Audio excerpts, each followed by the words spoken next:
Something I've realized while looking through Dragon Ball is there are often common story elements that sort of repeat themselves. Like some of them are small and somewhat superficial, like, ways to communicate how strong someone is, and gags that get reused in sort of different contexts, and even like broad concepts for like character designs. And I was trying to look at some of these in my Trope Shonen and Dragon Ball series, but there's one particular story device that's kind of just so large and relatively complicated, I didn't know if I could handle it on my own. So, joining me to talk about one of Dragon Ball's most famous plot devices is someone you may know. If you haven't seen his Dragon Ball videos, I don't know what you're doing with your life. Watch them right now. So, let's give a welcome to Lance, also known as MistareFusion. Hi, how's it going? No, it's good. Thanks for joining me for this. Hey, thanks for having me on the show, and thanks for saying that people's lives don't mean anything if they don't watch my videos. I find that the highest praise. Having a job, having kids, who cares? Watch Dragon Ball Dissection, that's all that really matters, right? Basically. No, seriously, guys, if you haven't watched his Dragon Ball Dissection videos, basically, there is a reason everyone kind of sort of plugs them as, just really, really great. If you want to go into, someone go to, a 5-minute tangent on the little things on Goku's boots, you can do that, and that is on this video, and if you don't find that completely boring, actually, even if you do find that boring, it doesn't matter because there's some really great stuff in there anyway, so that's it, but... just go. I'll leave a link to his channel in the video description. Obviously, you guys check his stuff out. Anyway, so just so you guys know, what we're talking about in this video, it is the plot device that is essentially, TV tropes doesn't actually have a term for it, so I had to kind of coin one myself, and I kind of sort of call it the hero's return. And what it essentially is it's this common story device in Dragon Ball where essentially the hero gets taken out of commission for one reason or another, while the main story sort of continues without him, and he only returns to the story at the very last moment when everyone else is about to die to go and save the day. So it's something that is, in Dragon Ball, kind of a lot, especially sort of at the start of the sort of Z era. It's a thing that kind of keeps coming up, and it sort of starts before that and also kind of goes after that as well. I find it very, very interesting, and so I just wanted to talk to you, Lance, about this and kind of the idea of it in general, and what do you sort of think about it? I think it's kind of a thing that Toriyama found that worked and then ended up running with it in a general sense. Because I think really its first solid application is in the Piccolo Daimyo arc, where Goku is pretty much separated from his friends for most of that arc. He has his own plot line, basically, where he fights Tambourine, he meets Yajirobe, he goes back to Karin Tower and drinks the Choshinsui, and then he comes in just in the nick of time to keep Tenshinhan, who's had his own plot, learning the Mafuba. Swoops in at the last second in a really cool full-page spread panel, where he stands there and stares Piccolo down and then, kicks a whole bunch of butt. The interesting thing, I think, when it starts being used later on, is they sort of Toriyama kind of takes those elements, just sort of the elements on the surface, and just kind of repeats them. I was just talking about this recently in the Frieza arc on Dragon Ball Dissection, where it almost feels like Goku is kind of removed from the story in general. He's in a spaceship, and he's just training, but he has no real connection to the plot. He really literally just shows up to save the day. Whereas in the Piccolo arc, he was separated, but he had his own story stuff going on. In the Saiyan arc, he had his own separate story stuff going on. But you get to the Frieza arc, it's just kind of, I like this idea. Let's just keep doing it. I don't know, what do you think about that? Well, I actually think there is kind of a bit of a significant difference between sort of how it's used, even compared to Piccolo Daimyo, to how it's used in the Saiyan and the Frieza arcs. Because the one thing, I think it was actually one of your videos where you were sort of saying that the idea that Goku gets defeated by a guy and then he goes to Karin for training and then he comes back and he beats the guy, and that sort of already happened in the Red Ribbon Army. So it's Indeed. It's almost he's kind of sort of taking something from the Red Ribbon Army, then he sort of uses it in Piccolo Daimyo, but slightly different, because I think one of the big differences there is that like things are happening, like important things are happening while Goku is training in Piccolo Daimao, and honestly throughout a lot of those things in the rest of the series. Whereas the Red Ribbon Army, like while Goku is training with Karen, that is kind of the main plot. Like everything that Tal Pai Pai is doing at that point is like just kind of obligatory. It's not really developing anyone or making anything new happen, but like with Piccolo Daimao, and then especially like Saiyan and sort of Frieza also, on the one hand, Goku kind of gets removed from everything, and sometimes it goes a bit too far to the point that Goku almost feels like he kind of stops becoming a character and ends up just being this plot device. He's a plot device, yeah. Yeah. But I think the thing I do like about it is that the one thing that it does is that it kind of gives the other characters sort of a bit of time to shine, you could say. Like, I'm thinking like, Piccolo Daimao doesn't do like big kind of significant character moments, but there's still a lot of stuff between the Muten Roshi and Ten Shinhan, which obviously that kind of stuff wouldn't have happened if Goku had just been able to beat Piccolo the moment he saw him. Like he had to kind of fail and then go off on his own and train, because that way everyone else kind of did their own thing, because they didn't necessarily know that Goku was around, so they had to kind of, stand on their own 2 feet and kind of, be their own characters. And Saiyan arc as well. If Goku had just shown up at the moment when Nappa and Vegeta are fighting, and they're fighting Nappa in particular, obviously, like, he could have beaten Nappa easily, but obviously, on the other hand, then, well, first of all, those other characters wouldn't have died, and it wouldn't have set up time for the next arc, and also, like, you wouldn't have gotten all those moments between, like Piccolo and Gohan, all those little, like, character arcs probably wouldn't have happened if they made Goku show up in the first place. Well, I'd say on one hand that is interesting because, like you said with the Piccolo stuff, Goku couldn't defeat him right away, and therefore he had to go on his own quest to figure that out. But like when it gets used later on, it almost feels like it's the opposite, where we have to keep Goku out of the way because, like you said with the Saiyan arc, if he was there, he would just defeat everybody on his own. It's kind of the opposite problem, where it's like he can't use Goku because Goku is too good. It is kind of I don't know if I'm going to say if it's a bad idea or whatever, or Toriyama just wrote Goku too lazily, but he did seem to have a habit of, like, not wanting Goku to fail very often. Like, even in early Dragon Ball, like, a lot of those, like, fights in the tournaments and stuff, a lot of the times it's just like, oh, look at this powerful technique, oh, Goku just brushed it off because he's just Goku. So it almost kind of does feel like a sort of consistency, like, Goku still... He can fail, but like at the end of the day, when push comes to shove, Goku's always going to be the one who makes it out in the end, kind of.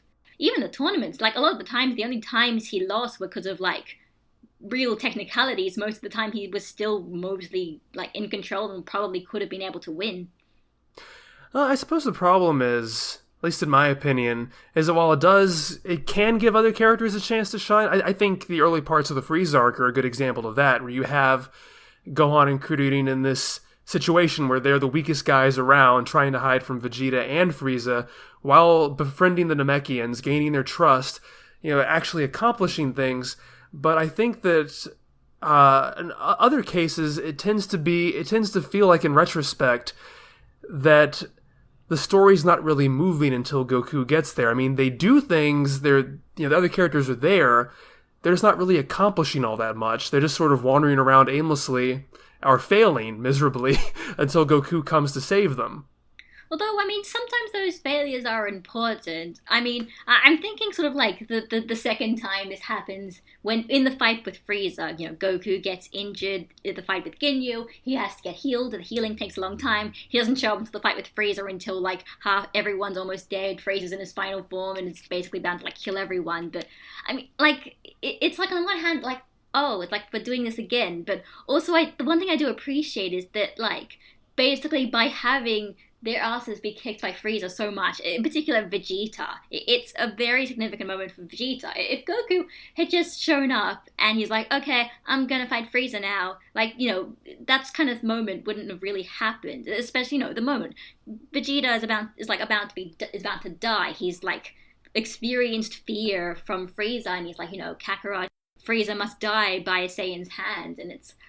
I do honestly do find it interesting. It is one of those things that does kind of elevate it to me, even if it is kind of predictable. Like, just because it's like, oh, I know this is going to happen, doesn't mean that, like, the things surrounding it aren't interesting. Oh yeah, definitely. I mean, I think that Vegeta's death at the hands of Frieza is one of, a very pivotal moment, probably one of my favorite moments in the series. But the fact that it happens twice, basically, in that same arc is kind of pushing it, where it just feels like Toriyama brought Goku back to save them from the Ginyu, realized, oh, there's still Frieza as well, I gotta get him out of the way, so let's throw Goku under a bus so we can have to recover for the next, 20 chapters or so, and let's have him do it again. And it's like, it would be funny if I felt that it was more self-aware than it is, but it is kind of played completely straight, like you said. I mean, I've got to say, I do sometimes almost find it a little bit annoying when, like, even in the fight with Frieza, also in the manga as well, and they keep, like, cutting back to this panel of Goku being like, sorry guys, wow, Frieza's gotten even stronger. I mean, I'm just sitting here not doing anything. Yeah. Especially in the TV series, we had so many cutaways to that. And it just, like, at least in the manga, we don't see him that much. You kind of, just forget about the specifics of it. But when you are constantly cutting back, seeing him in the chamber, where it's like, oh gosh, Gohan, my son is about to die. I should go out there. Oh, but I gotta wait for this timer to go off. I'm not gonna risk it. It seems really kind of ridiculous when you think about it that way. It is one of those problems that filler kind of causes when you put a bit too much of something in it. You start asking as to why you're still doing it. 5 minutes. We all know 5 minutes, and it is one of those things. But yeah, I mean, it just kind of calls attention to itself that way, when otherwise you might not even really think about it. True. But honestly, I think I do admit that, the Frieza arc, it's like, it does almost get a little bit repetitive in that they do use that plot device kind of twice. But on the other hand, it almost kind of, basically because it suddenly, from that moment, it almost suddenly becomes this kind of omnipresent part of the series. It's like, it just kind of becomes really ingrained into everyone's ideas that, like, oh, we're going to have this big moment where Goku shows up to save the day. There's kind of like the non-canon movies start using that idea, and then you have, like, even nowadays with some of the most, like, with like Super and the new movies, we've had moments where it's like everyone's fighting the bad guy and it's like, oh no, what do we do? And then Goku, like, comes back at the very last moment, at the most dramatic time ever. So it's like one of those things where it's like, I don't know if maybe he did it a bit too much, but after that, the series basically kept using it anyway. So, like, is it repetitive if it's just the start of something that's going to be more repetitive? I think I might know what you're talking about, because my girlfriend and I have been watching Power Rangers and watching the Zyuranger episodes that it corresponds to, and we sort of made fun of the fact that in the Sentai, the Japanese, you pretty much see the Zords transform the first time. Like, you see the full transformation once, and then in subsequent episodes, it just sort of gets straight to the point and it's transformed and they start fighting. Whereas in Power Rangers, you see them transform every single episode, and I kind of wanted to complain about it being padding, but at the same time, that's kind of part of the fun too. Like, you want to see the giant robots go through that transformation sequence. It's kind of a tradition. You kind of expect it. You get used to it. It's kind of comforting and just kind of cool to watch. It's part of the experience. Is that kind of what you're saying? I think so. It's like, the way I looked at the series, the idea that Goku was going to come back at the very last moment to save the day kind of just felt like an integral part of Dragon Ball, as much as, like, the screaming and the martial arts action and the Kamehameha. So it's like, I don't know. I guess maybe it's, at the end of the day, might be a somewhat repetitive idea, but I just accept it for what it is at this point. Well, what do you think about the way it's handled in the Cell arc? Because they kind of pull a double subversion on us, where Goku is there at the beginning. The characters even comment on the fact that this time, Goku's actually here at the very beginning. And then the whole heart thing happens, and they pull him away for, pretty much until the Cell game, honestly. Oh, yeah, no, I find it kind of fascinating that it's like, at this point, it's like, I don't know if this was just, like, a side effect of all those angry phone calls that Katsuhiko Torishima kept sending him about the villains and stuff, and that kind of led to his plans originally, like, completely changing. But, like, everything kind of feels like it starts getting subverted around the artificial human Cell stuff. Like, yeah, because Goku gets taken out of the plot because he gets the heart virus. I'm like, oh, okay, so he's going to recover from the heart virus the moment everyone is basically finished fighting Cell, and then he's going to immediately fight Cell and win, right? But like that doesn't happen. Like the moment he recovers, he's like, oh, I actually can't beat Cell because I haven't done any kind of training. Like when I did every other time I was like out of commission, I'd normally be getting off training. I didn't train. I'm going to train. And then the weird thing, he's like, I'm going to train in this very special area. I'm going to make Vegeta and Trunks go in and train first. And I'm not going to train on my own. I'm going to go in with Gohan.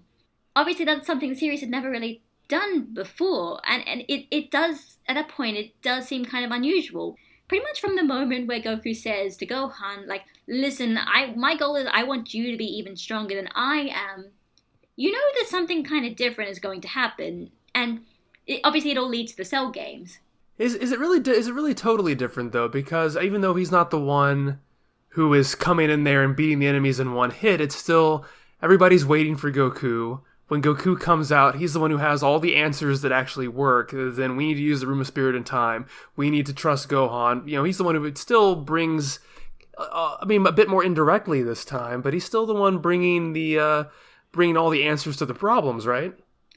Kind of. I just do find it very interesting because, like, the moment he comes out of the Room of Spirit and Time, he's like, oh, okay, so that's Cell, huh? That's the Cell games, huh? Okay, cool. I mean, Cell might actually be stronger than me, and I actually don't know if I could beat him, but it'll work out. And everyone immediately, like, follows that. They're like, oh, okay, if Goku's not worried, then that's fine. Everything's gonna be fine, because Goku's always the one who's gonna save the day. And then it's like, when he kind of gives up against Cell, everyone's like, wait, Goku, wait, come back. Like, even Cell is like, Goku, what are you doing? You're supposed to be fighting me. That's how this story works. Come back, eat a senzu, and fight me again. And obviously, that doesn't happen, and then you get the whole weird, like, oh, actually now Gohan is the hero, and now Gohan is also the protagonist because Goku is going to die, and it is one of those very strange moments, especially in retrospect, because, well, we all know how that brief stint of main character ended up turning out, so. Your bias is showing a little bit, methinks. I don't think so. Like, it's true. Like, Toriyama said in interviews, hey, I was trying to make Gohan the main character, and it didn't work out. And I can completely appreciate that, and I can understand that. Obviously, it just kind of, it just means that if you look at the end of the Cell arc in some ways, it's like, oh, so this is kind of like this one new change to the status quo that doesn't end up actually meaning anything in the long run, and it's like, oh, okay. It's still a great moment, don't get me wrong, but it's just, in retrospect, it's very weird. Especially once you talk about, like, the Boo arc, that's when things are actually really interesting, because if you look about it, you might think that the Boo arc doesn't really have this kind of moment, or if it does, it's very unusual. Like, Goku kind of starts off there, like, he's dead. The whole point is he's dead, and then when he shows up, it's like, oh, okay, well, I mean, I'm dead, and I only have this one day to live, but it's like, even if he is dead and he's going to leave, like, if Goku's the hero, he's going to come back, but like, the way that Goku presents himself, it's kind of like, he's sort of like, oh, no, listen, I can't beat Boo. Even if I have Super Saiyan 3, I can't actually beat him. This isn't going to be my story. This is going to be the story of the kids. Yeah, it's kind of interesting in that sense, because, yeah, he does sort of, especially, well, during his one day time on Earth, he is really playing it sort of I'm the mentor character now. I'm not the main hero. I'm just leading the next generation on how to become the heroes. But then at the end of the day, when he does come back to life for real, he does end up being the one who defeats Boo. Because actually one of the things I noticed around the Boo arc, one thing I sort of realized that kind of explains a lot of things is, even if this doesn't necessarily happen to Goku, if you look at it carefully, you could say that this kind of idea did sort of happen in the arc, but it happened to Gohan. Gohan gets taken out of the plot, gets taken out of commission pretty early on in that Majin Buu beats him. And then he seemingly dies and no one knows what happened to him. And, I mean, the Kaioshin ends up saving him and then taking him to his planet. And so while everyone else is going off and fighting Buu, Gohan is busy sword training, and you keep cutting back to him sword training, being like, oh, I'm going to get stronger. And then eventually he gets his potential unlocked because I guess sword training wasn't cool enough. But, and so then it's like, Gohan, once he gets his power up and he's strong enough, he shows up the very last moment to save Goten and Trunks and Piccolo from Majin Buu, and then beat up Majin Buu. It's like almost the exact same thing. The only difference is he doesn't end up beating Boo in the end. Yeah, kind of really accomplishes very little, honestly. It's why I honestly wonder if Toriyama, like, that was exactly the moment when Toriyama actually said, actually, I'm going to change my mind now. Goku is going to be the hero now. Because if you think about it, you could almost say that the plot was kind of building up to this idea that Gohan was going to come back and he was going to be the hero, but then it kind of just changes very, very quickly. I mean, I don't know it for sure. I'm not Toriyama, but I do find it interesting. Heck, like even the Elder Kaioshin basically says like, "Oh, the ritual was done like 5 minutes ago, but I was just I didn't tell you because I wanted to be big and dramatic." It's like they're just lampshading everything at this point. That's definitely. I hadn't really thought of it that way before. Although I'm wondering though. I mean, because that does make sense. But also the Boo arc seems to be a long continuous string of character showing up and being the only hope and being the best thing ever and then failing, and then the next guy comes in and does the same thing, and Gohan's just kind of like he's just like one of those notches on the belt, basically, of this long belt of people who come in and don't manage to defeat Boo. That's a weird metaphor. It is interesting because like yeah, I just do wonder like how much of this was intentional? Like, did Toriyama want to make this just a series of, I'm going to make a story where everyone fights Boo and everyone screws up, even Goku, kind of, or was it just like, maybe this will be the end? Actually, this doesn't seem good. I'm gonna drag on a bit longer. That sounds more like that, where he's like, oh, I'm gonna write this, and no, I don't want that to win. How about I try this? No, I don't like that either. Well, I'll really stretch out the drama if I do this. Oh, but I'm not gonna have that win either. It's just, it's sort of like the old sort of movie serials, that always end on a cliffhanger kind of thing, where it's like, well, they get out of this, and then they do, and will they get, it's always just sort of trying to build on the drama, and I think a lot of this trope of Goku coming in and saving the day at the last minute is kind of in that. It's building up the drama, building up the tension, building up the will they survive, will they make it until Goku gets here kind of thing. Like I said, I don't know how much of this was intentional, how much of this was, how much of this trope in general was it just Toriyama riding by the seat of his pants and being like, hey, that thing I did before, that works, let's do it again. Or was he just like, no, see, Goku is this character, and the entire purpose of his character is to show up at the end and save the day. It is one of those things, like you don't really know the answer, but it is very fascinating to talk about, because it is a thing that a lot of people kind of just defined Dragon Ball at this point. It is a thing in Dragon Ball. It happens several times. You do wonder if it gets a little bit too repetitive, but it's kind of like, at least nowadays, especially with like, Battle of Gods and Resurrection F, they kind of play the trope completely straight. Battle of Gods, everyone's getting beaten by Beerus. Goku shows up at the last moment to fight against Beerus. Resurrection F, everyone's getting beaten by Frieza soldiers. Goku and Vegeta show up at the last minute to face off against Frieza. It is one of those things that is like, it is just, the series just does it now. That is like kind of what Goku is, and I guess at this point Vegeta at some point as well, so... I will say in general though, once you get past, once you get into original Super material, it does seem a lot more Goku centric than a lot of the later arcs of the original manga did. Where Goku is sort of there from the beginning, and the plots are following him rather than him just showing up into the plot. Like I said, I don't know how much of that whole like lack of focus of Goku was really because of that whole Toriyama saying like, nah, I'm gonna give somebody else the chance to be the hero at this point, the hero of the entire story, and that's why there's so little focus of Goku. Those last parts of the story, that's why I find them just kind of so interesting, because it's not really clear exactly what Toriyama's trying to do and what the series is trying to be. Just the ways that it happens and it doesn't happen, it gets subverted, and it's just not really as straightforward as a lot of the stuff like Saiyan and Freezer arc, but that's just what I like about it.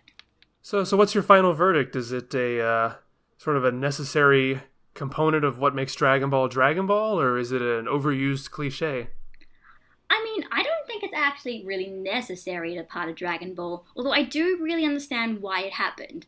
Goku doesn't really fail very often. If you want to give other characters a chance to shine, you pretty much just have to do it when Goku isn't around, or at least, really dial back on Goku's competence as an actual fighter, which Toriyama doesn't seem like he likes doing, so I don't think it has to happen every single time for every single arc, but at the same time, I also understand why he used it so much. I understand why it appealed to him so much. For my part, I definitely think it was overused eventually. I think probably the Frieza arc might be the most egregious example of it. I think it works its best when it has a good balance of keeping Goku relevant to the story and not just having him be, like you said, the plot device. And I think like the Piccolo arc, the Saiyan arc, are probably the best examples of making both of those things work and not just relying on Goku coming to at the last minute for the sake of coming in at the last minute. I guess that's kind of what I sort of like about Dragon Ball. Sometimes it can get kind of a little bit formulaic at times, but honestly, it is those moments of difference and those moments where you see that there are clearly other things that are trying to happen other than just like Toriyama not knowing what to do. When you know that there is a basis behind it, that's when these moments, these big epic moments, become especially epic and really cool. They're really cool. So yeah, that's basically a discussion of all of that trope, the hero's return. That's what I'm calling it at this point. Coin the term, trademark it. Give me your royalties. I don't know, but thank you, Lance, for doing this with me. Like I said, it's been. I do find this a really fascinating topic, and I feel like we could even talk about other parts more. But yeah, it's been fun. Me too. Thank you so much for having me on. I'm glad we finally got to talk on Skype because I feel like we've known each other for a very long time.